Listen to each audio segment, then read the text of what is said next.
దేవుని వాక్యం ఉంది. హెబ్రీ రాష్ట్రపతిగా 13వ అధ్యాయంలో ఒక మాట చదువుకుంటాం. హెబ్రీ రాష్ట్రపతిగా 1వ అధ్యాయం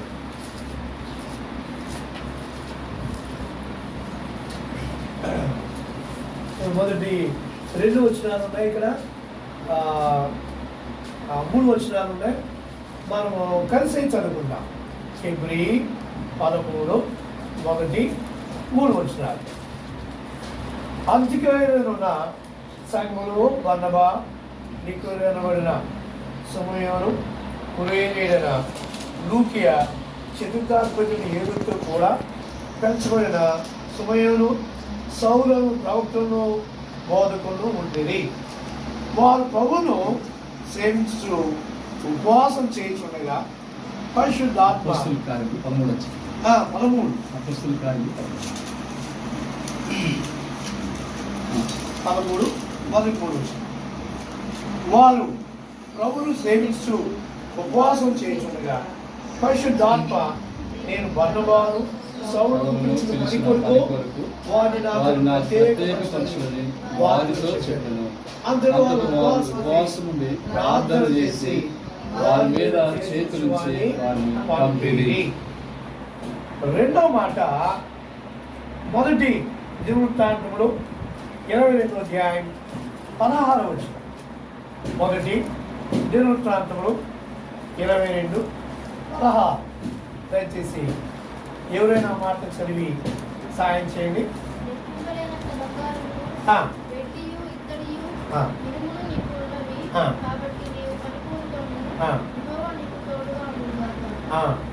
కనుక 2 విషయాలు మనం చూస్తుంటున్నాం. ఇక్కడ అంత్యక్రియలో ఉన్న సంఘం ఏం చేస్తుందంట? ఏమండి? ఉపవాసం ఉండి ప్రార్థన చేస్తుంది. ఉపవాసం ఉండి ఎప్పుడైతే ప్రార్థన చేస్తుందో అప్పుడే పరిశుద్ధాత్మ ఏం చేసింది? వారికి ఒక ప్రత్యక్షత, ఒక వెలుగు, ఒక విజన్ వారు కలిగించి ఒక మాట చెప్తూ వచ్చారు. ఏమన్నది? బర్నబాని, సౌలుని పిలిచిన పని కొరకు వారిని ఏం చేయమన్నది? So they have to be separated from the people. కానీ ఇక్కడ ఇంకా స్పీడ్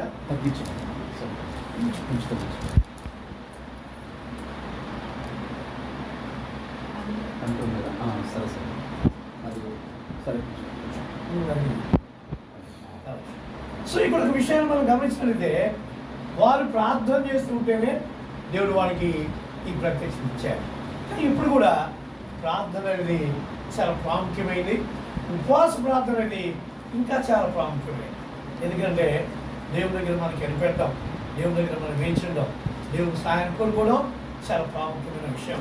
అంటే ఉపవాస ప్రార్థనలోనే దేవుడు తన యొక్క ప్రత్యక్షత, తన విజన్ మనకు కలిగిస్తాడు. అందుకని ఇప్పుడు ఏమన్నాడు? సంఘంతో ఏమన్నాడంటండి? సంఘం అంతా కూడా వచ్చింది, ప్రార్థన చేస్తూ ఉంది. అప్పుడు ఏమన్నదంట? ప్రార్థన చేస్తుంటే బర్నబాని, సౌలుని పిలిచిన పని కొరకు. కనుక వారికంటూ ఒక పని ఉంది, వారికంటూ ఒక పనిని నేను నియమించాను, వారికంటూ ఒక పనిని నేను అప్పగించబోతున్నాను. కానీ వారిని ఏం చేయమన్నది? ప్రత్యేకపరచు. అంటే ఎవరినండి? కాబట్టి ఎవరినండి? అపోస్తలులు అందరిలో నుండి ఉన్నారు, సంఘంలో అందరూ ఉన్నారు, ఆ టాలెంట్స్ కలిగిన వాళ్ళు ఉన్నారు. కానీ వాళ్ళందరూ వేరు, బర్నబా, సౌలు యొక్క పని వేరు. They are quite different. మనం ఓల్డ్ టెస్టిమెంట్లో గమనించినట్లయితే అక్కడ దేవుని సహవాసములో ఉండి దేవుని ప్రత్యక్షత కలిగిన వాళ్ళు కొందరు ఉన్నారు. వాళ్ళని మనం చూస్తే మోషేను మనం చూస్తాం. మోషే దేవునికి ఎంతో సన్నిహితుడు. ఇంకొక ఆయన మనం చూస్తాం. అబ్రహాం కూడా ఎంతో సన్నిహితుడు. ఇంకొక ఆయన మనం చూస్తాం. నోవా కూడా దేవుడితో నడిచి మానవ లేకుండానే దేవుడి దగ్గరికి చేర్చబడిన హనోక్ ఆయన సార్ హనోక్. కానీ ఈ రీతిగా దేవుడి యొక్క సహవాసంలో ఎంతగా మిగిలేదంటే ఇంకొక ఆయన కూడా ఉన్నాడు. ఎవరు చెప్పండి? నిద్రపోతున్నా కానీ కాదు దేవుడు. సమయలు ఉన్నాడు, మోర్ దెన్ దాట్ దావీదు ఉన్నాడు. దావీదంటే దేవునికి ఎంతో ఇష్టం, ప్రాణం. అని నా సేవకులైన దావి, నా సేవకులైన దావి, నా సేవకులైన దావి. చూసారా? అంటే వీళ్ళందరినీ ఎందుకు నేను మెన్షన్ చేశాను? వీళ్ళందరితో దేవుడితో ఉన్నారు, దేవుడి సాహసం ఉన్నారు. 1 by 1 వాళ్ళకి మించిన వాళ్ళు వీళ్ళు, వాళ్ళకి మించిన వాళ్ళు వీళ్ళు, అలా 1 by 1 అలా దేవుని యొక్క సావాసంలో అధిగమిస్తూ వచ్చిన వాళ్ళు. అబ్రాహం సావాసం చేశాడంటే, హనోకు చేశాడంటే, అబ్రాహం కొట్టాడంటే, మోషే కొట్టాడంటే, దావీదు, ఈ రీతిగా భక్తులు ఎందరో దేవుని స్నేహంలో ఉండి, దేవుని సన్నిధిలో ఉండి ఆయన యొక్క అభిప్రాయాన్ని కొట్టు వచ్చారు, తెలుసుకుని వచ్చారు. అందువల్ల దావీదుతో మాట దేవుడు అన్నాడు, నేను చేయబోయేది దావీదుకి దాచిపెడతానా? నో. కనుక అంతగా సమీపస్తుంది కదా. అంటే ఇక్కడ పౌలు సీల కూడా, బర్నబా, సౌలు కూడా ఆ రీతిగా ప్రత్యేకపరుస్తూ వచ్చారు. అందులో సౌలు న్యూ టెస్టిమెంట్లో ఏ ఒక్క చేయనటువంటి పని, అద్భుతకరమైన పని, ఘనమైన పని, దేవుడికి ఇష్టమైన పని ఆయన జరిగించి తన యాత్ర ముగించినట్టుగా మనం చూస్తుంటున్నాం.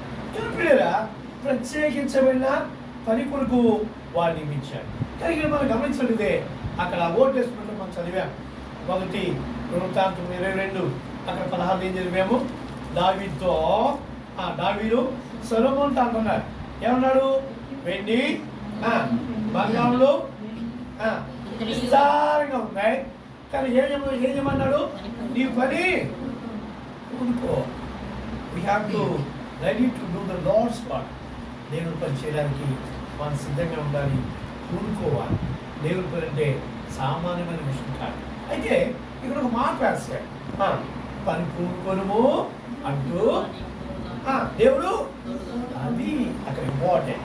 క్లియరా? మానవ జీవితంలో ఏదైనా మనం చేయొచ్చు, ఏదైనా మనం జరిగించవచ్చు. దేవుడు ఉంటే ఆ పని సక్సెస్ అవుతుంది, దేవుడు దగ్గర లేకపోతే ఆ పని సక్సెస్ కాకపోతే. ఇక దేవుడు దావీదు తన కుమారుడు సొలొమోను అంటున్నాడు, దేవుడు నీకు తోడుగా ఉన్నాడు కాబట్టి పని ఏం చేయమన్నాడు? పూనుకో. క్లియరా? మనం కూడా మన జీవితాల్లో ఫస్ట్ ఆఫ్ ఆల్ పనిని మనం పూనుకోవాలి. దానికంటే ముందుగా ఉపవాస ప్రార్థన చాలా ఇంపార్టెంట్. దేవుడి దగ్గర కనిపెట్టడం, దేవుడి చిత్తాన్ని ఎరగడం చాలా ఇంపార్టెంట్. అందువల్ల యెషయా గ్రంథంలో ఒక మాట రాశాడు. చూడండి, యెషయా 58:10 ఒక మాట అంటాడు. యెషయా 58:10 ఒక మంచి మాట ఉపవాసాన్ని గురించి రాస్తూ ఆయన ఒక మంచి మాటని వ్యక్తం చేస్తూ వచ్చాడు. ఏమని చదివండి? నా విశ్రాంతి దినమున వ్యాపారం చేయకుండా నాకు ప్రతిష్ఠితమైన దినమని నీవు ఊరకుండినెడల విశ్రాంతి దినము మనోహరమైనదనియు యెహోవాకు ప్రతిష్ఠిత దినమనియు ఘనమైనదనియు అనుకుని దాని ఘనముగా ఆచరించిన ఎడల. అది అక్కడ ఇంపార్టెంట్. అయితే ఈ యెషయా 58 అధ్యాయంలో మొట్టమొదటి కూడా దేవుడు ఒక మాట అంటాడు, తాళక మూలము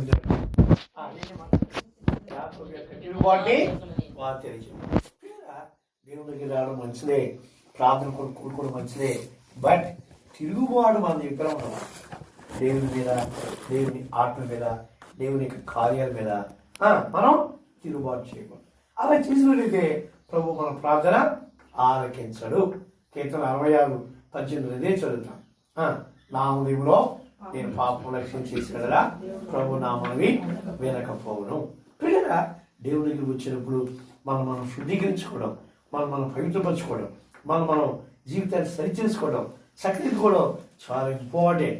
అందువల్లే ఎందుకు మనం ఉపవాసం ఉంటాయంటే, ఎక్కడైనా దేవునికి భిన్నంగా, వ్యతిరేకంగా మన జీవితంలో ఎక్కడైనా అవిధేయత, తిరుగుబాటు, పొరపాటు ఉంటే దేవుడు ఏం చేస్తాడు? దాన్ని క్షమిస్తాడు, పరిశుద్ధపరుస్తాడు, నూతనపరుస్తాడు. ప్రార్థన చేయడానికి మన యోగ్యులుగా, అర్హులుగా దేవుడు సరిపరుస్తాడు. ఆ ప్రార్థన ఏముంటుందంటండి? శక్తివంతమైన ప్రార్థన ఉంటుంది, బలమైన ప్రార్థన ఉంటుంది, దెన్ కార్యాలని చూడగలిగేదిగా ఉంటుంది. అందువల్ల కీర్తనకాడు మాట అంటాడు. చూడండి, 57 కీర్తన 2వ మాట అంటాడు. 57 కీర్తన 2వ లేదా 1వ చదువుతా పాడండి. మొదటి చదవండి. నేను నీ శరణు మొదటి వచ్చింది చదువు. మొదటి నన్ను కరుణింపుము ఆ. దేవా, నన్ను కరుణింపుము. ఓకే, ఆ. నేను నీ శరణుజొచ్చి ఉన్నాను. ఆ. ఈ ఆపదలు తొలగిపో వరకు ఆ. నీ రెక్కల నీడను శరణుజొచ్చి ఉన్నాను. ఉమ్. మహోన్నతుడైన దేవునికి Yes. నా కార్యము అది సఫలము అక్కడ ఏంటంట, మహోన్నతుడైన దేవునికి నా కార్యము సఫలము చేయ దేవునికి ఆ. నేను మొరపెట్టుచున్నాను. అది అక్కడ ఇంపార్టెంట్. పిల్లరా, దేవుని దగ్గర మనం ఎందుకు వస్తామంటండి?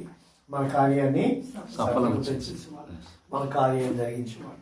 ప్రతి పని వెనుక దేవుడు ఉంటాడు. జరిగించేవాడు ఆయనే. ఇప్పుడు గుర్తు చేసేవాడు ఆయన. సఫలీకృతమైన ఇప్పుడు కృతమైన దేవుని అనుమతితోనే పని జరిగింది. దేవుడు అనుమతించింది ఏ పని కూడా జరగదు. అందువల్లే మొట్టమొదటిసారిగా దేవుని దగ్గర మనం భారంతో రావాలి. ఉపవాసంతో దేవుని దగ్గర చేరి మనం ప్రార్థన చేసి వచ్చినప్పుడు దేవుడు తప్పనిసరిగా మన ప్రార్థన వింటాడు. ప్రార్థనకి ఏం చేస్తాడంటండి? సమాధానం ఇస్తాడు. మా కార్యము సఫలం చేయ దేవునికి నేను మొదలుపెడుతున్నాను. అదే హెబ్రీలో మనం అదే చూస్తాం. ఏం చూస్తాం? 11:6 దేవుని ఎందుకు వచ్చేవాడు ఆయన ఉన్నాడనియు వారికి తాము దయచేవాడనియు నమ్మోని కదా. విశ్వాసం అక్కడ దేవునికి ఇష్టమైనదా? అసాధ్యం. అనుమతి దేవునికి మనం వస్తున్నామంటే, ప్రార్థన చేస్తున్నామంటే, నా ప్రార్థనకి ఈ విధంగా పోయినా ఇంకో దినమైన దేవుడు సమాధానం ఇస్తాడు, ప్రత్యుత్తరం ఇస్తాడు. దేవుని యొక్క పనిని, ఆయన యొక్క కార్యాన్ని నేను చూస్తాను కాన్ఫిడెన్స్లో దేవుని దగ్గర మనం వస్తున్నాం. అది అక్కడికి. అయితే ఇక్కడ కొన్ని విషయాల్లో మనం చూసినట్టయితే, ఫస్ట్ ఆఫ్ ఆల్ ఎజ్రా సమధిలో ఒక మాట అంటాడు. చూడండి, ఎజ్రాలో ఈ మాట దేవుడు అంటాడు. చూడండి, ఒక మాట 3:8 ఒక మాట చదువుతాం. ఎజ్రా 3:8 యెరూషలేములో నుండి దేవుని యొక్క మందిరమునకు వారు వచ్చిన 2వ సంవత్సరము 2వ నెలలో షయల్తీయేలు కుమారుడైన జెరుబ్బాబెలును యెజదాకు కుమారుడైన యేషువయును చెరలో నుండి విడిపింపబడి యెరూషలేమునకు వచ్చిన వారందరూ పని ఆరంభించి ఏం చేస్తారంటే పని ఆరంభించారు. పిల్లరా, దేవుని బిడ్డలు ఉన్నటువంటి ఆరాటం, దేవుని బిడ్డలు ఉన్నటువంటి ఆశ, దేవుని ఉన్నటువంటి కోరిక, దేవుని పని మనం ఏం చేయాలి? ఆరంభించాలి. ఆరంభించేవాడు ఆయనే. ప్రతి పని కూడా ఆరంభించేవాడు ఎవరు? దేవుడు. దేవుడు ఆరంభించకపోతే, ఆ మనసు మనం లేకపోతే, ఆ యొక్క భారం మనం లేకపోతే, ఆ ఆలోచన మనం దేవుడు కలిగించకపోతే మనం ఏ పని కూడా చేయలేము. ఈ భూమి మీద చాలామంది ఉన్నారు. వాళ్ళకి అనేటువంటి ప్రణాళికలు ఉంటాయి, అనేటువంటి ఆలోచనలు ఉంటాయి. ఎన్నో పనులు చేద్దామని వారు ఆలోచన కలిగి ఉంటారు, బట్ వాళ్ళు చేయలేరు. రీజన్ ఏంటి? పని చేయించేవాడు వాళ్ళని పడేశాడు. అందులో కొంతమంది లేజీగా ఉంటారు. వాళ్ళ పని ఉండదు, పాట ఉండదు. అనుకున్న ఒకళ్ళు ఏమ్మా మరి ఒక అంటా ఉంది, మా మధ్య గారికి అన్న ఒక మంచి సంబంధం చూడన్నాను.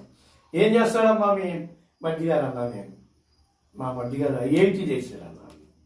ఐఐటి అన్నమ్మా అంటే ఆయన ఇంట్లో తిని తిరుగుతాడన్నా. టీటీఏ ఇంట్లో తిని తిరుగుతాడు, ఇంకేం లేదు, ఆయన పనే. కానీ ఇప్పుడు కూడా we should not be lazy. అంటే దేవుడు ఇక్కడ ఏమంటానంటే, లేజీ ఉండే వాడికి పని అప్పగించడు. అందుకే ఇక్కడ మనం ఏం చూస్తున్నాం, వాళ్ళందరూ పని ఏం చేశారట? ఆరంభించేవాడు దేవుడు. పని ఆరంభించేవాడు దేవుడు. అందువల్లే మనం ప్రార్థన చేసి దాన్ని బిగిన్ చేస్తుంటే మనతో ఒకటి ఎవరున్నారు? దేవుడు. A unseen hand, a unseen God behind us to do the work. ఆ పని చేయడానికి రహస్యములో ఉన్న దేవుడు, కనబడనటువంటి దేవుడు, అదృశ్యమైనటువంటి దేవుడు మనతో ఉండి మన పక్షాన ఆ పని ఏం చేస్తున్నాడు? ప్రారంభిస్తుంటున్నాడు. కానీ మనం ప్రభువా, నేను కాదు నువ్వు, నేను కాదు నీవు ఈ పని ఆరంభించేవాడు, కానీ ఈ పని కొనసాగించేవాడు కూడా నీవే. అందులో ప్రియరా, ఎప్పుడైతే మనం ఒక పనిని ఆరంభిస్తున్నామంటే అది దేవుని చేత ఆరంభించిన పని అయితే దానికి ఒక ఆలోచన ఉంటుంది, ఒక తలంపు ఉంటుంది, ఒక ఉద్దేశం ఉంటుంది. ఇప్పుడు అమ్మ ఏం చేశాడు? ఫ్యాన్ తీసుకొచ్చాడు, దాన్ని బిగించి రెడీ చేసిందాకా సైలెంట్గా వెళ్ళాడు. అని వాటి పిలిస్తే పని ఆరంభించడమే కాదు, దాన్ని ముగించడం కూడా చాలా ప్రాముఖ్యమైనటువంటి విషయం. అందుకని దేవుడు అంటే ప్రతి పని వెనక ఆయన నుండి ఆరంభించడానికి మానవుని ప్రేరేపించి పురుకొల్పోయేవారుగా ఉంటూ ఉన్నారు. అందువల్లే ఆ దినాల్లో ఎవరైతే ఈ బబులోనికి వెళ్ళి దాసులుగా ఉన్నారో, చాలా ఉన్నారో, వాళ్ళందరూ చేంజ్ చేసినట్టండి పనిని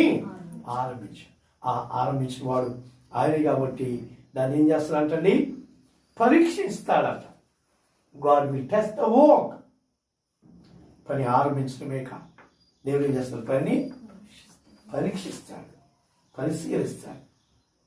ఎందుకు చేస్తున్నాడు, దీని వెనకున్న కారణం ఏంటి, ఆలోచన ఏంటి, ఉద్దేశం ఏంటి. చూడండి ఆ మాట రాశారు. ఆమె గణిత రాష్ట్రపతిగా 6వ అధ్యాయం 4వ వచనంలో మనం చూస్తున్నాం.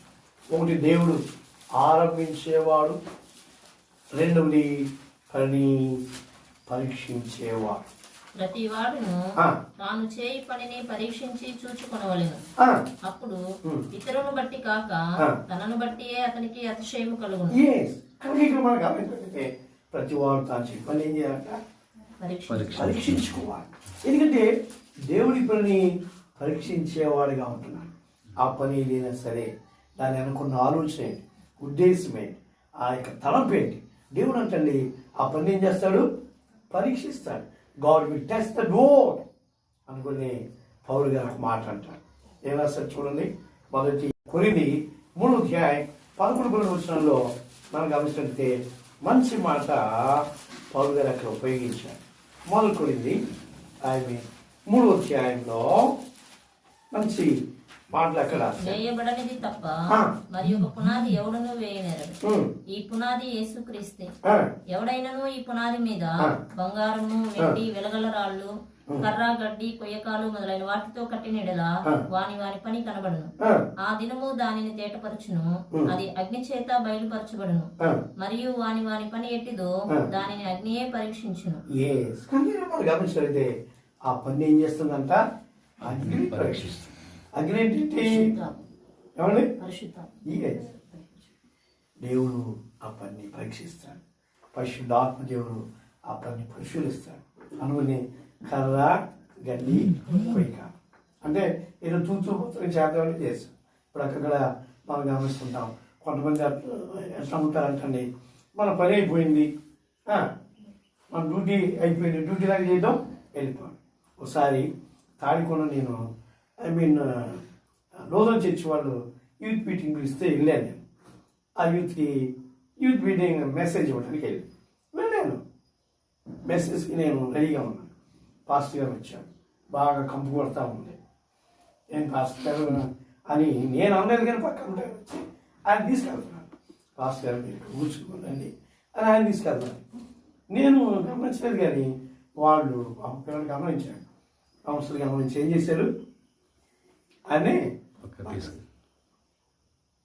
ఒకటే మాట, తాగితే నాకు మెసేజ్ వచ్చింది, లేకపోతే రాదు అనుకుని నేను కొంచెం తాగొచ్చు అన్న. వద్దులండి, మీరు ఇప్పుడు తర్వాత మాట్లాడుకోండి. తీసుకుని బయట కూర్చోబెట్టారు. ఎందుకన్నా మాట చెప్తానంటే పిల్లరా, దేవుని పని ఎలా ఉంటుంది, కర్ర, గడ్డి, కొయ్యక. ఆ పని చేసిన వాళ్ళు ఆ యానం కూడా అట్లానే ఉంటారు. ఒక్కొక్క ఏం పిల్లలు పుడతాయి, ఒక్క పిల్లలే పడతాయి. అందుకే పిల్లలు మనం ఆత్మీయంగా ఉండి బిడ్డలు కన్నామంటే, ఆత్మీయంగా ఉండి దేవుని యొక్క ప్రజల్ని మనం దేవునికి తీసుకొచ్చామంటే వాళ్ళు ఆత్మీయులుగా ఉంటారు, ప్రభు బిడ్డలుగా ఉంటారు, ప్రభులు ఎదిగేవారు ఉంటారు, ప్రభులు కొనసాగేవారు ఉంటారు. అటువంటి దేవుడు అంటే ఆ పని ఏం చేస్తాడు, పరీక్షిస్తాడు. God will test the work అనువల్లే ఇక్కడ ఒక మాట రాశాడు. ఏం రాశాడు, అక్కడ కింద రాస్తూ అంటాడు, ఒకరి పని అగ్ని పరీక్షించినప్పటికీ పునాది మీద కనుక కట్టబడితే అది నిలుచుని కనుక ఏం చేస్తాడు, ఆయన జీతం పుచ్చుకుంది. దేవుడు ఎప్పుడు కూడా అన్యాయస్తులు కాదు. ఉదాహరణ, మనం ఏదైనా పనికి వెళ్తే సాయంకాలానికి ఏం చేస్తారు, జీతాన్ని ఎక్స్పెక్ట్ చేస్తారు. నేను ఏదైనా మనం పని చేశాను, నాకు వచ్చి ఫలితం ఏంటి, జీతం ఏంటి, నా జీతం ఎప్పుడు ఇస్తున్నాడు అని పని దగ్గర నుండి కాళ్ళు కడుక్కుంటా, చేతులు కడుక్కుంటా అదే చూస్తూ ఉంటాడు. ఎప్పుడైనా వచ్చి డబ్బులు ఇస్తారా, వెళ్ళిపోదామని. సో సిమిలర్లీ దేవుడు కూడా అంటే తన ప్రజలకి జీతం ఇస్తాడు. Definitely he will give the charges. కానీ మనం చేయవలసిన రీతిలో మనం చెయ్యాలి. అందువల్ల ప్రియులారా, దేవుని పని ఎప్పుడు కూడా మన పనిలాగా అశ్రద్ధగా చేయకూడదు. We should not neglect the God's work. దేవుని కార్యము అశ్రద్ధగా చేయవాడు శాపగ్రస్తులని 28:40 మనం చూస్తాం. దాని మన ఆంతర్యంలో, మన హృదయంలో ఉన్న ఆశని, కోరికని దేవుడు చూస్తాడు. ఒకసారి నేను క్రోసుల్లో దేవుని సేవకుడిగా నియమించబడుతూ వచ్చినప్పుడు 81 ప్రాంతంలో నాకు 70 మందిని అప్పగించారు. Only 70 members assembly. సరే, నేను దేవుడు నాకు ఇచ్చిన కృప మేరకు వెళ్ళాను, పనిచేస్తున్నాను. అయితే ఎంత కష్టపడ్డానంటే రోజు ఒక విలేజ్, ఒక మంగళవారం, శుక్రవారం మినక స్థానికంగా లేనే లేదు. ఎవ్రీడే సాయంకాలం వెళ్ళడం 12-1 గంట అయ్యేది. నైట్ 2 వచ్చేసరికి ఒక చిన్న హాన్ తీసుకుని వెళ్ళేవాడిని. అప్పుడు టీవీఎస్ ఉండేది, టీవీఎస్ 50 ఎగ్జాక్ట్. అది తీసుకుని వెళ్ళిపోయేవాడిని. స్వార్థ పరిచర్య అంటే స్వార్థ మీటింగ్ పెట్టేవాడిని. ఆ ఏరియా వాళ్ళందరికీ ఆదాయం. అట్ట అసెంబ్లీ 10 నెలల్లో 250 మంది చేరి. అంటే ఎంత కష్టపడితే రియలీ ఉన్నమాట చెప్పాలంటే ఆ ప్రయాణానికి ఆడు పెట్టే తిండి కూడా కొంటుపోయాయి. ఆ దినాలు ఎప్పుడు నాటుకోడే గాలి అయ్యే ఎక్కువగా. పల్లెటూరు పోతే సమృద్ధి తిండి ఉండేది, సమృద్ధి పని కూడా ఉండేది. అసలు డబ్బులు అయితే నేను అక్కడ ఓనర్ తీసుకొచ్చి అక్కడ బరాయిసేవాడిని. సరే, వాడిని కౌంట్ కూడా చేసేవాడిని. ఒక మాట మరి ఒక ఏదన్నా డబ్బులు ఇక్కడ ప్రయాస్తున్నా అని ఎందుకు మాట చెప్పాలంటే మా ఉద్యోగం ఏముండాలి, ఆశ ఉండాలి. అప్పుడు ఇంకొంతమంది సంఘ పెద్దలు ఎగ్గొట్టేవారు. అన్న ఈరోజు స్మార్ట్ వెళ్ళాలి, మీరు రండి ఇద్దరు కలిసాను అంటే ఈరోజు నేను రాలేనన్నా, తన పని ఉంది ఏదో సార్ చెప్పేవాడు. ఎందుకు? వాళ్ళకి ఆ భారం లేదు, వాళ్ళకి పని చేయాలన్న తలంపు కూడా లేదు. వాళ్ళకి ఏముంటుంది, నైట్కి అంతా రెస్ట్ తీసుకుని ఉదయాన్నే మన పనికి మనం వెళ్ళాలి. ఇక్కడ అందుకని మనం చదివాం, బర్నబా సౌలుని పిలిచిన ప్రత్యేకమైన పని కొరకు వారిని ప్రత్యేకించండి, నియమించండి, ఉపాసకులను పంపించండి అని దేవుడు వారికి ఆజ్ఞాపిస్తూ వచ్చాడు. అందువల్లే ఆ పని భారాన్ని కలిగిపరిచేసిన దేవుడు ఏం చేస్తాడండి, మన హృదయంలో ప్రజ్వలింపచేస్తాడు. అగ్ని వేరే మండేటట్టుగా సిద్ధపడతాడు. ఆ పని కొరికే పరిగెత్తేటట్టుగా వాళ్ళు సిద్ధపడతారు. మీరు ఏమని అనుకోండి, ఐ థింక్ 10 months 10 నెలల్లో 250 మంది అంటే ఫుల్ అయిపోయింది. కాంగ్రెస్ టూరోడ్కి వచ్చే ఆశ్చర్యపోయారు. వాళ్ళగా నేను రెస్ట్ తీసుకోవచ్చుగా, వాళ్ళగా నేను కొట్టుకోవచ్చుగా. రాత్రి వచ్చేసరికి 12:30-1 గంట అయ్యేది. ఉదయాన్నే మరి 4 గంటలకే లేచి అంత ప్రాంతంలో ఉండేవాడు. ఇప్పుడు కూడా దేవుని పని అలక్ష్యం చేయాలి. ఎప్పుడైతే దేవుడు మన అంతరంలో ఉన్న ఆసక్తిని పని యొక్క భారాన్ని చూస్తాడో ఏం చేస్తాడు, తీసుకొచ్చి అక్కడ పడేస్తాడు. మనం చెప్పాల్సిన పనిలే. ఎందుకంటే మనం చదువుతాం యోహాను సువార్త 2:24 దేవుడు ప్రతి మనుషుని యొక్క హృదయాంతరాన్ని ఎరిగిన వాడు, ఎవరి గురించి కూడా ఆయనకి సాక్షి వేయాల్సిన పని. He knows our inner hearts, our thoughts, plans, our deeds. అందుకని రెండవది దేవుడు ఏం చేస్తాడు, పని పరీక్షిస్తాడు. దేవుడు పరీక్షించినప్పుడు ఆ పని చేయవలసిన దానిలో మనం చేస్తే ఈ హస్తం కాదు, ఈ హస్తంలో ఏముండాలి, దేవుని హస్తం ఉండాలి. ఈ హస్తంలో ఆయన పని ఉండాలి, ఆయన కార్యం ఉండాలి. అది అక్కడ ఇంపార్టెంట్. అందుకు దేవుడు పరీక్షించినప్పుడు ఆ పని కట్టబడేదిగా, శ్రమలో కూడా ఏమయ్యేది, నిలబడేదిగా ఉంటుంది. అందువల్ల ఒకటి మనం పని పూనుకోవాలి. రెండోది మనం ఏం చేయాలి, దేవుడు పరీక్షించినప్పుడు ఆయనకి అంగీకారమైన ఇష్టమైన పని మనం చేయాలి. మూడవది మనం గమనించాలంటే ఇంకో మాట రాస్తూ అంటాడు చూడండి. మూడోది మత్తయి సువార్త 13:34 వచ్చిన 13:34లో ఒక మాట రాస్తాడు. మత్తయి సువార్త చూడమ్మా 13. నేను నా నోరు తెరిచి ఉపమాన రీతిగా బోధించిన 13:30 మార్కు 13:4 పాపు 13:34.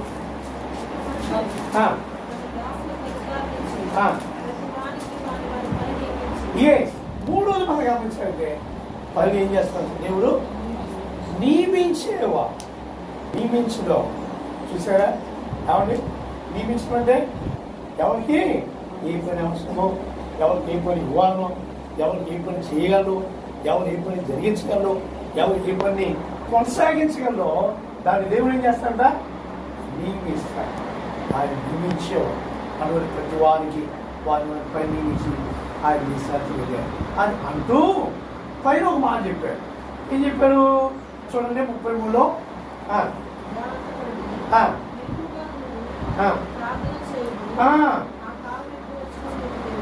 కానీ ఏం చేయమన్నాడు మెరుగుగా ఉండి ఆ నియమించిన పని మనం జరిగించాలంటే ఆ నియమించిన పనిలో మనం కొనసాగాలంటే మన శక్తిగా మన యొక్క సామర్థ్యతగా we need the boasting Bible దేవుడు పౌలు గారు అదే అన్నాడు నన్ను బలపరచుకోవాలని బట్టే నేను సమస్తమును చేయగలను. పిలిపి 4:11. అందువల్లే దేవుడు ప్రతి వారికి పని నియమించాలంటే ఆ పనికి కావాల్సిన సామర్థ్యత ఇచ్చేవాడు కూడా ఆయన. ఆ పనికి కావాల్సినటువంటి శక్తిని కూడా మనకి అరిగించేవాడు దేవుడే. యేసుప్రభువు కూడా ఒక మాట అన్నాడు యోహాను సువార్త 4:4 అన్నాడు, తండ్రి నీవు నాకు అప్పగించిన పనిని సంపూర్ణంగా నేను నెరవేర్చి ఏం చేశాను సంపూర్ణంగా నెరవేర్చాను. అసంపూర్ణంగా నెరవేర్చలే. ఎప్పుడు మనం ఏ పని కోరుకున్నా అసంపూర్ణంగా ముగించుకోదు. ఉదాహరణ మనం ప్రార్థన కోరిక ప్రారంభించాము. ఏం చేస్తామంటండి అంటే దేవుడు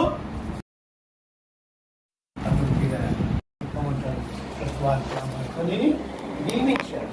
ప్రభావ నేను నాకు అప్పగించాడు కలిగి భాగ్యాన్ని నేను నాకు కలిగించావు. కానీ ఈ పనిలో నేను నమ్మకంగా కొనసాగాలి కృపలో ఇచ్చామని దేవుడి దగ్గర మనం కనిపెట్టవలసిన వారుగా ప్రార్థించవలసిన వారు ఉన్నారు. దగ్గర చాలా సందర్భాల్లో వాళ్ళ జీవితంలో నిరుత్సాహం బలహీనత కార్యం నుండి ఆ పని నుండి తప్పు కారణం ఏంటంటే దేవుడి దగ్గర ప్రార్థించవలసిన విధానంలో కనిపెట్టవలసిన విధానంలో కనిపెట్టకపోవడమే మన బలహీనత. అందువల్లే ఎప్పుడు కూడా దేవుడి మనం విడిచిపెడతాం. అయితే లోకరీతి మనకి పరిస్థితులు వస్తాయి. ఆనాడు ఆది అప్పుడు సంఘాలు కూడా వచ్చినాయి లేవా?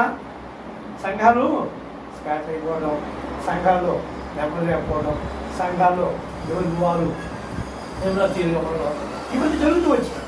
కానీ మనం ఒక విషయం చేయాలి.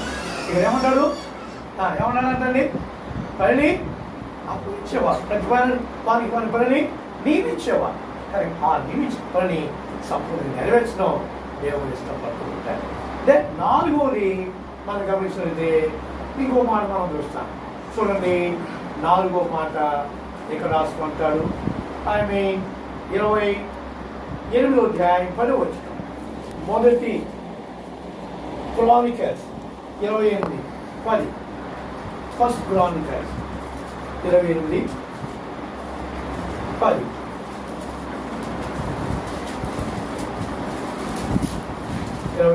పరిశుద్ధ స్థలముగా ఉండుటకు ఒక మందిరమును కట్టించుటకై యెహోవా నిన్ను కోరుకొనిన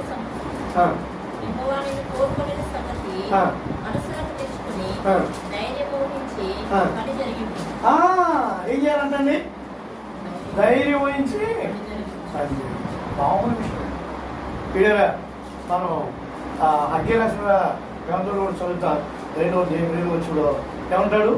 పర్వతములెక్కి బ్రాహ్మణుడు తీసుకొని వచ్చి నా కొరకు మందిరాన్ని నిర్మించు అంటే పర్వతాలు ఎక్కమంటే ఇట్లాంటి కామన్ అందరూ ఎక్కుతారా? కాబట్టి పర్వతాలు అందరూ ఎక్కుతారా? కొంత దూరం ఎక్కేసరికి సారిపోయి అలిసిపోయి అసలు వచ్చి రొప్పు వచ్చి నేను ఎక్కడైనా పోయి మీరు పోయినని అంటారు. ఎందుకు? వారు ఎక్కడానికి సామర్థ్యత లేదు. ఏమండి వారు ఎక్కడానికి ఆ శక్తి లేదు. దేవుడు ఆ శక్తిని వారికి ఇవ్వలే. కానీ పర్వతాలు ఎక్కడమంటే కాబట్టి చాలా దిక్కలతో కూడిన పని. పొందలే సోపేతంతో ముందు పని. అందుకని ఈ పని కష్టమే కానీ అయితే దేవుడు మనతో ఉన్నప్పుడు ఏమవుతుంది, సులువుగా అవుతుంది. ఇందాక దేవుడు అన్నాడు కదా, దావీదు అన్నాడు కదా సొలొమోనుతో, ఏం చేస్తావు, నీకు పరిపూర్ణము యెహోవా నీకు తోడుగా ఉన్నాడు. దేవుడు మనతో ఉంటే ఆ పరిపూర్ణం ఎలా ఉంటుంది, ఈజీగా ఉంటుంది. వేసుకో ఆ మాటే రాశాడు 11:22 వచ్చిన మత్తయి ఏమన్నాడు, నా ఎదుగు వచ్చి నా కాడి ఎత్తుకోండి, అప్పుడు మీకు ఏమవుతుందని, సులువుగాను తేలిగ్గా. సులువు ఎంత గొప్ప మాట. కానీ ప్రియరా, దేవుడి దగ్గరికి కనిపెట్టినప్పుడు ప్రార్థన మనం ఉన్నప్పుడు వాటిని ఏం చేస్తాడు, సులువుగా చేస్తాడు. అసలు ఏసంటేనే ఏదైనా సులువుగా చేసే దేవుడు. అటువంటి దేవుడికి అసలు ఏది లేదు. ఆ ప్రాంతాలు దేవుడు ఆ మాట అన్నాడు ఆదికాండం 17వ అధ్యాయంలో, నాకు అసాధ్యమైంది ఏదైనా ఉన్నదా, nothing is impossible to God. మామూలుగా మనం వాటిని కనిపెడతాం, వాటిని చూస్తాం, వాటి పైరూపాన్ని లక్ష్య పెట్టుకుంటాం. ఈ పైన చాలా ఎందుకంటే కష్టమే. కానీ దేవుడు ఏం చేశాడు, శూన్యంలో నుండే సమస్తాన్ని క్రియేట్ చేశాడు. Nothing is they before he created all these things. ఆయన ఇవన్నీ సృష్టించకుండా ఏమీ లేదు. బట్ ఆయన మాట సృష్టిస్తే శూన్యంలో నుండే సంస్థానం చేశాడు. కొన్ని కార్యాలు అలా ఉంటాయి, అలా దేవుడు జరిగిస్తారు. కానీ ఇప్పుడు కూడా ఆ మెటీరియల్ గురించి, అదర్ నేషన్ గురించి, లేకపోతే ఇంకో దాని గురించి మనం ఉరి కావాలి. దేవుడు వాగ్దానం ఇచ్చాడు, దేవుడు మాట ఇచ్చాడు. అది శైత్యానికి శక్తి గల సామర్థ్యంగా దేవుడు నేను ముందుకెళ్తానని మనం ముందుకెళ్ళినప్పుడు చక్కగా దేవుడి పని జరిగిస్తాడు. నేను మాట చెప్పాలంటే నేను 90 ఆ ప్రాంతంలో కాజీపేట ఉన్నా, వరంగల్ జిల్లాలో. ఆడ ఒక సంఘ పెద్ద అన్నాడు, అయ్యా దేవుడు నాకు 3 అంతస్తులు మందిరం కట్టాలని నాకు ఒక విజన్ ఇచ్చాడు, కనుక మనం ప్రార్థన చేసి పని ఆరంభిద్దాం అని అన్నాడు. సరే, వాస్తవానికి డబ్బులు లేవు. ఏమండి, ఏముందంట, ఏముంది, వాగ్దానం ఉంది, దేవుడు ఇచ్చిన మాట. ప్రార్థన చేశారు, టైం వచ్చింది, ప్రారంభించారు. ఒక 2,000 ఉంటే ఆ 2,000 ఏం చేశారు, ఆ మూల మీద ఒక పిల్లలు తీసి, గుండ తీసి, ఆ పిల్లలు వేసి కింద ఏం చేశారు, ఆ పిల్లలకి కొంచెం గ్రావెల్ మాత్రమే వేసారు.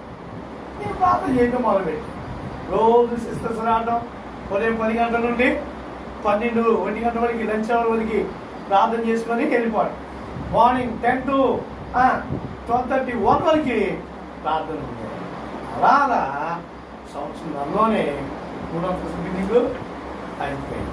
ఎంత ఉన్నది, ఆరంభం ఎంత ఉంది, 2,000.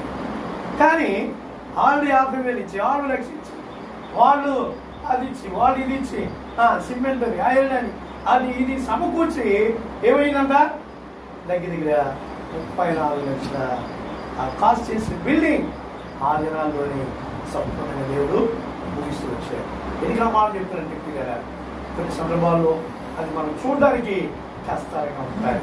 కానీ ఈ పని అయితే దేవుడు మనం జరిగించడానికి ఇష్టపడుతున్నాడు, నిలబెట్టాడు, ఆరంభించడానికి అనుమతించాడు, దాన్ని ఆయనే కొనసాగిస్తాడు. అందును బట్టి దేవుడి దగ్గర మనం ఆధారపడటం చాలా ప్రాముఖ్యం. దేవుడి దగ్గర మనం వేచి ఉండడం చాలా ప్రాముఖ్యం. ఇంకో మాట చూడండి, దయచేసి ఆ మాట అంటాడు, అపోస్తలులు 13వ అధ్యాయం 25వ వచనం. అపోస్తలులు 13:25లో ఒక మాట అంటాడు. ఏం చేశాడంటండి, పనిని నెరవేర్చువాడు, పనిని నెరవేర్చేవాడు. దేవుడు ఎప్పుడు కూడా అబద్ధం ఆడటానికి మామూలు కాదు. మనం చదువుతాం, సంఖ్యాకాండం 23 ఏమంటారు, చదువు మా మాట ఒకసారి. సంఖ్యాకాండం 23:19లో స్పష్టంగా దేవుడు ఒక మాట అంటాడు. దేవుడు అబద్ధమాడుటకు ఆయన మానవుడు కాడు, పశ్చాత్తాపడుటకు ఆయన నరపుత్రుడు కాడు, ఆయన చెప్పి ఉండునా? ఆ. ఆయన మాట ఇచ్చి స్థాపింపకుండునా? చూసారా, మాట ఇచ్చి నెరవేర్చడానికి తట్టుకోవడానికి మనుషుడు కాదు. మనుషుడైతే ఏదో చెప్తాడు, చేద్దామంటారు, జరిగిద్దామంటారు. అవకాశం లేకపోతే ఏమంటాడు, అనుకున్నానండి కానీ ఏమైంది, పరిస్థితులు తారుమారైనాయి, నేను చేయలేకపోయా, ఐఎమ్ సారీ అని ఒక మాట చెప్తాడు. కానీ దేవుడు అంటండి, తాను ఇచ్చిన మాటని నెరవేర్చడానికి వేగిరిపోయేవాడు. 20 కూడా మార్చడు. 23వ అధ్యాయం, ఐఎమ్ సారీ 33వ అధ్యాయం 3వ వచనంలో ఆ మాట మార్చడు. 33:3లో నాకు మొరపెట్టుము, ఆ. నేను నీకు ఉత్తరమిచ్చేదను. ఆ. నీవు గ్రహింపలేని గొప్ప సముద్రులను, ఆ. గూఢమైన సముద్రులను ఆ. నీకు తెలియజేతును. ముట్టడి దిబ్బల దెబ్బకును అమ్మ పైన చదువులో 2వ వచనంలో ఆ మాట మాట నెరవేర్చి ఏమంటాడు అంటండి, మాట నెరవేర్చు. యెహోవా ఇక్కడ ఏం చేస్తున్నాడంట, పనిని నెరవేర్చేవాడు. ఆయన ఏం చేస్తాడు, మాట నెరవేర్చేవాడు. ఇక్కడ దేవుడు ఇప్పుడు కూడా మాట్లాడు. ఆయన ఏదైతే అన్నాడు, ఆయన ఏదైతే నిశ్చయించాడో, జరిగించాడో, ఆజ్ఞ ఇస్తూ వచ్చాడో దాన్ని జరిగించేవాడు. మన శాల విషయంలో చదువుతాం. ఆదికాండం 21:1 దేవుడు శాలతో చెప్పిన ప్రకారం ఆమెకి దర్శించను, చేశాను అనే ఒక పదాన్ని చదువుతాం. కనుక తను చెప్పిన ప్రకారం వాట్ ఎవర్ హి సేస్, ఆయన ఏదైతే అన్నాడో, ఏదైతే మాట్లాడాడో, ఏదైతే వాగ్దానం చేశాడో ఆ విషయంలో దేవుడు ఎప్పుడు కూడా రాజీ పడు.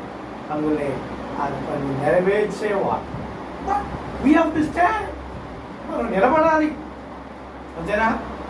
పని చేయాలంటే మనం ఏం చేయాలంటండి, దేవుడు పని చేస్తున్నాడు, ఇప్పుడు మనం నిలబడాలిగా. నేను మాట చెప్పాను, ఎవరన్నా ఆ ఊరు పోయేవాడిని, ఈ ఊరు పోయేవాడిని, లైక్ సువార్త ముందు పెట్టేవాడు, మనకెందుకు దేవుడికి లేదు బాధ అని చెప్పేసి హ్యాపీగా వాళ్ళు పెట్టి తిరిగి అనుకుంటుంటే ఉండేదా, పని జరిగేదా? నో, చక్కగా ఒకసారి కష్టపడాలి. అందుకు కదా దేవుడు ఎప్పుడు కూడా తప్పదికి అన్యాయం చేసేవాడు. అన్యాయం చేసినని అబ్రహాం కూడా చెప్పలే, యోబు కూడా చెప్పలే. అందువల్లే ఆ అన్యాసం కాదనేది మనం ఎరుగుదము. అందువల్లే ఆయన విషయంలో ఆయన పని నెరవేర్చే దేవుడు. ఫైనలీ ఒక మాట మనం చూద్దాం. చూడండి, హెబ్రీ రాష్ట్రపతిగా 7వ అధ్యాయం 7:28లో ఆ మాట మనం చదువుతాం. 7:28 ధర్మశాస్త్రము బలహీనత గల మనుషులను యాజకులనుగా నియమించును గాని ధర్మశాస్త్రమునకు తర్వాత వచ్చిన ప్రమాణపూర్వకమైన వాక్యము నిరంతరమును సంపూర్ణ సిద్ధి పొందిన కుమారుడు నియమించును. కనుక ఈయన ఈ ప్రధాన యాజకుల వలె మొదట తన సొంత పాపముల కొరకు, తరువాత ప్రజల పాపముల కొరకు దినదినము బలులను అర్పింపవలసిన అవసరం గలవాడు కాడు. తను తాను అర్పించుకున్నప్పుడు ఒక్కసారి ఈ పని చేసి ముగించాడు. ఏం చేశాడంట? ఈ పని చేసి ముగించేవాడు ఆయనే. ఆరంభికుడు ఆయనే, ముగించేవాడు ఆయన. ఒకసారి ఈ పని చేసి ముగించాడు. దేవుడు ఏదైతే ఒక పని ఆరంభిస్తాడో దాన్ని ముగించే వరకు ఏం చేస్తాడంటే ఆలోచన కలిగి ఉంటాడు, తలపు కలిగి ఉంటాడు, వేగిపోతూ ఉంటాడు. అందువల్లే ఆయన హ్యాండ్లో ఎలుక సాధనం కావాలి. Channels hands of God. దేవుని చేతులు మనందరం కూడా ఒక పరికరం లాంటి వారు. ఆ పరికరంగా మనం ఆయన చేతులు ఉంటే దేవుడు మనం ఎలా యూజ్ చేసుకోవాలో అలా ఉపయోగించుకొని తన పనిని ఆయన జరిగించి ఏం చేస్తాడు, ముగిస్తాడు. మనం చేయలేని కార్యాన్ని, ఊహించిన కార్యాన్ని, అనుకోని కార్యాన్ని ఆయన జరిగించి ముగించేవాడు. అందువల్లే ఇక్కడ అపోస్తలుల 13వ అధ్యాయంలో సంఘం ఏం చేస్తుంది, ఉపవాసం ఉండి ప్రార్థన చేస్తుంది. అప్పుడు బర్నబా సౌల్ని నేను నియమించిన లేదా ప్రత్యేకపరిచిన పని కొరికే వాడిని పంపివేయను. అతను పేద ఒక్కొక్కరిని ఒక్కొక్క పనికి నియమిస్తే ఆ పనులు వాడిని బలంగా వాడుకునే దేవుడిగా ఉంటూ ఉండాలి. వాళ్ళ ద్వారా తన కార్యాలు జరిగించి ఆయన మైండ్కునే దేవుడు ఉన్నాడు. అంతకుముందు జీ జాన్ గారని ఆయన ఉంటుంటారు. జీ జాన్ గారు రేడియో ప్లస్ వాస్తవానికి ఎబ్రోన్ సంవత్సరం ఉన్న ఆయనే. ఎబ్రోన్ సంవత్సరం చాలా కాలం పనిచేస్తూ వచ్చిన ఆయనే. ఆయన తర్వాత ఏమైంది, బయటికి వెళ్ళాడు, మూలుగా పని ప్రారంభించాడు. క్రమక్రమేణ ఎంతగానో అభివృద్ధి చెందాడు. అభివృద్ధి కదా మన మనసు, మన దృష్టి, మన ఆలోచన ఎప్పుడు కూడా మనుషుల వైపు, వయసుల వైపు, లేకుంటే ఉన్నటువంటి లోటుపాటు వైపు మనం చూడకూడదు. కానీ ఎవరి వైపు చూడాలి? దేవుని వైపు. ఎప్పుడైతే మనం దృష్టి దేవుని వైపు ఉంచుతామో, ఆయన చూస్తామో, ఆయన పని జరిగించి నెరవేర్చుకోవాలి. ఒక్క మాట ఇక్కడ మనం చూడండి. ప్రార్థనలోకి వెళ్ళబోయే ముందు యోగ గ్రంథం 39:11 ఒక మాట మనం చదువుతాం. యోగ గ్రంథం 39:11 ఈ మాట మనం చూస్తాం. దాని బలము గొప్పదని దాని నమ్ముదువా? దానికి నీ పని అప్పగించుదవా? ఏమన్నాడు? నీ పని అప్పగించుదవా? నీ పని. కానీ మానవుడే ఆ పని మీరు ఒకటి అప్పగించాలంటే ఏం చేస్తాడు? ఏమండి ఏం చేస్తాడు చెప్పండి? శక్తిగా ఆలోచిస్తాడు. వీడు చేస్తాడా చేయడా, ఇస్తాడా? ఫర్ ఎగ్జాంపుల్, ఏమయ్యా మా వాళ్ళకి కాస్త ఈ డబ్బులు ఇవ్వని నేను ఒక డబ్బులు ఇచ్చాను. ఎలా ఉంటుంది టెన్షన్? ఏమండి ఎలా ఉంటుంది చెప్పు? ఇస్తాడు హీరో దిక్కున రాత్రి ఏమన్నా 5:00 నా డబ్బులు ఏమైపోయినట్టు అదొక టెన్షన్. ఆయన మీద మనకి నమ్మకం. కొన్నిసార్లు అలా జరిగేది కూడా ఉన్నాయి. లేదా ఇస్తాం నమ్మకంగా. ఏం చేస్తాడు? సడన్గా అన్న వేరే పని నేను వాడుకోవాల్సి వచ్చిందన్నా, ఇలా వాడేదన్నా, తప్పనిసరిగా 2 రోజుల్లో నేను ఎంజాయ్ చేస్తానన్నా. మరి నేను చెప్పింది ఏంటి, నువ్వు చేసింది ఏంటి, ఈ తలనొప్పింది, ఆయన 2 రోజులకి ఇస్తాడు. వీడు గ్యారంటీ ఉందా? కానీ దేవుడైతే ఏదైతే చెప్పాడు దాన్ని జరిగించాం.